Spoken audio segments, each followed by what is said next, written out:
When he returned, he found them asleep again, for their eyes were heavy, and they did not know what to answer him. Then he came the third time and said to them, "Are you still sleeping and resting? It is enough. The hour has come. Behold, the Son of Man is being betrayed into the hands of sinners. Rise, let us be going. See, my betrayer is at hand."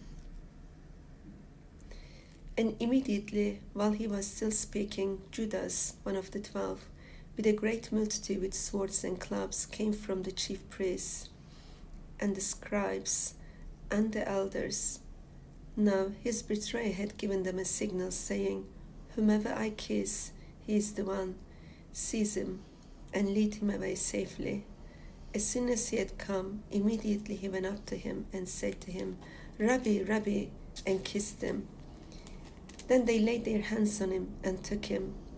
And one of those who stood by drew his sword and struck the servant of the high priest and cut off his ear. Then Jesus answered and said to them, "Have you come out as against a robber with swords and clubs to take me?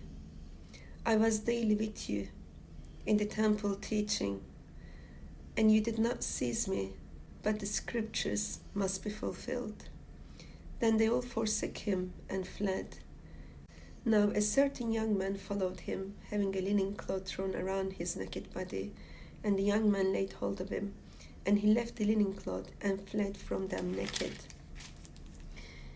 And they led Jesus away to the high priest, and with him were assembled all the chief priests, the elders, and the scribes.